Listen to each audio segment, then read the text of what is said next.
Man, what a time to be alive. It is nuts out there. Everyone is really nervous and there's lots going on. And our kids probably are feeling pretty nervous. And believe it or not, there's some really good guidelines for things to do and things not to do in terms of helping kids stay calm during the coronavirus crisis.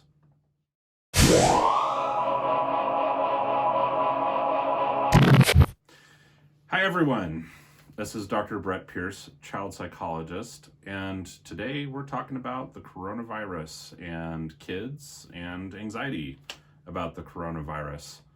It's a pretty hot topic and it's a pretty big deal, and so we're going to jump right into just some do's and do nots when it comes to, or rather, do's and don'ts, I guess, for helping your kid stay at least relatively calm during this crisis. However, it may be a crisis, but we're still going to stick with some traditions around here on the show. And so our new tradition is the three T's, rather. So T number one is this delicious raspberry black tea that I'm drinking in my highly professional and mature Teenage Mutant Ninja Turtles mug, only the finest. T number two is the toy. And I don't even remember what these little critters are called, but they're really cute.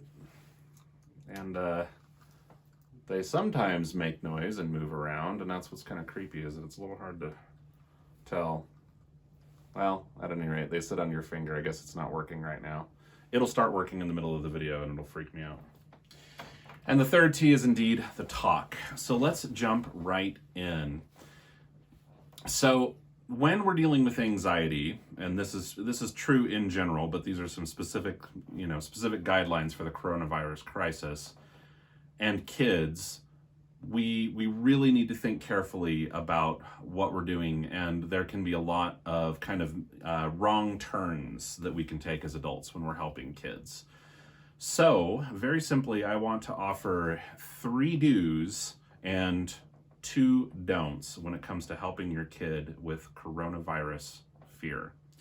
So let's start with the don'ts. Let's get those out of the way. So don't number 1, please don't lie or fib to your kid about the coronavirus. Now, I get where this comes from. A lot of people find themselves, when it comes to talking with kids about big scary things, stressful life events, death of a pet, and things like that, people think that they're going to do their kid a service by making something up. And what you would make up with all the information going around right now, I don't know. But it could be tempting to say, oh no, it's just one country that's affected, or it's not really a real virus, or things like that.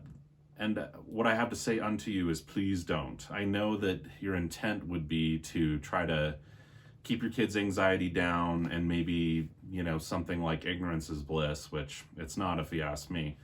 But the point is, when we lie to kids about important things, whatever our intent, we engender a lot of mistrust, and without meaning to, we can make things kind of worse long term. Yeah, it might provide some relief in the short run, but we want kids trusting what we tell them and feeling free to come to us. And we certainly are not going to do that if we are not being honest. So that is don't number 1. Please don't lie or fib to your kid about what is going on. Don't number 2. So please be careful about involving kids or exposing them to discussion of grown-up stuff surrounding the coronavirus and everything that's coming along with it. And by this I mean, kids don't need to hear about your worries from a money perspective or from a job perspective. Kids they don't need to hear all that. I know I told you to, avoid lying and things like that, but that's about facts regarding the virus and things like that. When it comes to more of the adult level stuff that kids just have nothing to do with, it's good to just withhold. It's kind of like if there was a divorce going on. In general, what we want mom and dad to do in that situation is to make sure kids know the big facts. Like we don't want to mislead kids about a divorce, but kids don't need to know about the details of your fight with your ex. So same idea. your fears about money, your fears about the economy, things like that. Give good general facts, but in terms of nitty-gritty details about your financial situation associated with having to stay home and things like that, that should be kept away from kiddo. So those are the two don'ts. Let's move on to what to do. So we've got our 3 do's regarding the coronavirus and your child's fear. So number 1, do be honest. And so you might say, well, you told us not to lie. You already mentioned this. That's fair. But let me be more specific about how I want you to be honest. So it's good for kids to have take-home messages about things. Clear, good facts. All of that is important.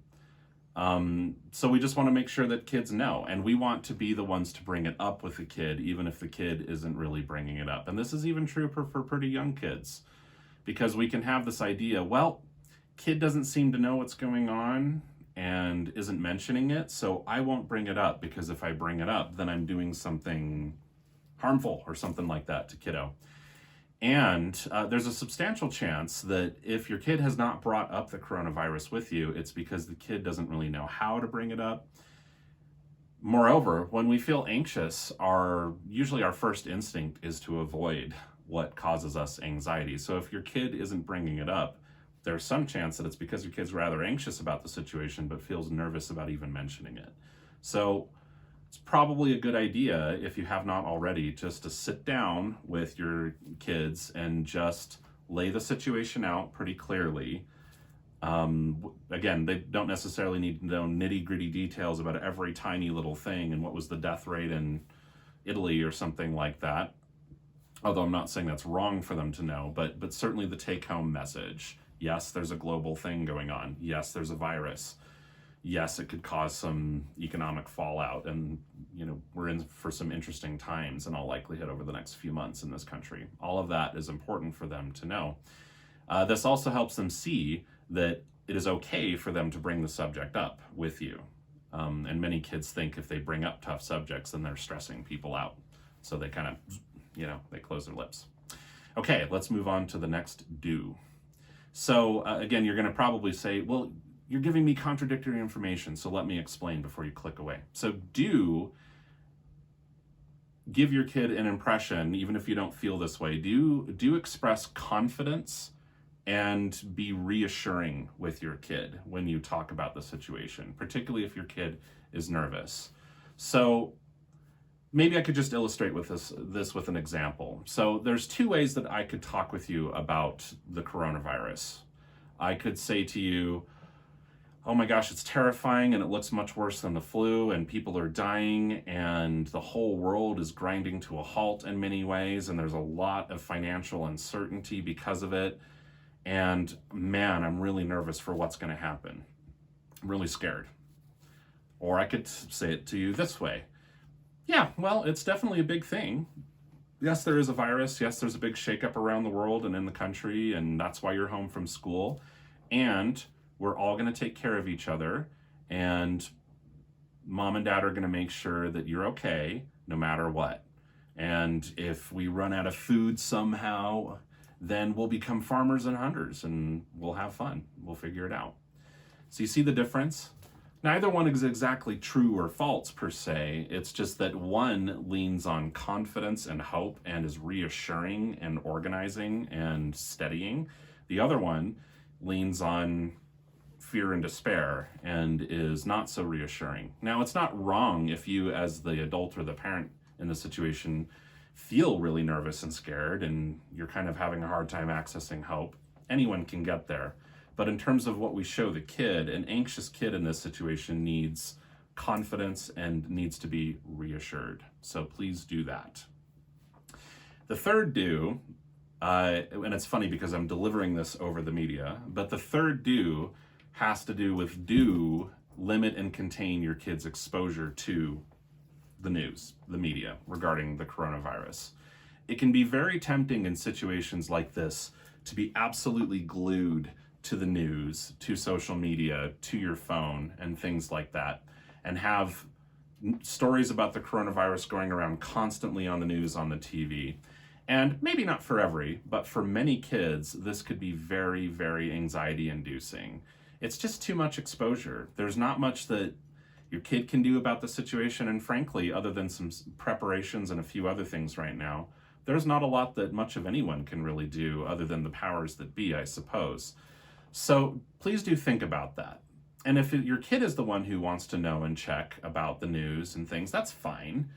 It's just really think about how much it's occurring, how long we're spending watching the news over the next little while, and whether or not we can start to pare that down. Because when we, including kids, are anxious about something, it can be really tempting to think that constantly checking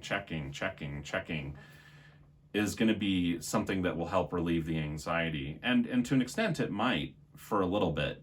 But like checking to make sure that a door is closed after you've already locked it and double checked and then triple checked, there comes a point where you go, checking is sort of kind of keeping me stuck in this place of fear and checking rather than helping me shift out and move on. So just think about all that. I'm not saying if you've got a teenager who's really glued to their smartphone, wanting to check everything, that you take it away from them. Particularly with older kids and teenagers, I would suggest more of like gentle encouragement and, hey, maybe we don't have to check so much, but certainly just be careful. We all have these wonderful pocket computers. I know I love my iPhone. And so if the adults in the household really want to be glued to the news, that's okay, but get it off the TV for the most part for the younger kids. So at any rate, I hope everyone stays safe and as calm and happy as folks can during this situation. I know it's stressful for lots of folks, but these are some guidelines that we can all follow to try to help kids stay calm and safe as we pass through the coronavirus crisis. Thank you so much for listening. This is Dr. Brett Pierce, hoping that everyone stays safe and healthy. Goodbye.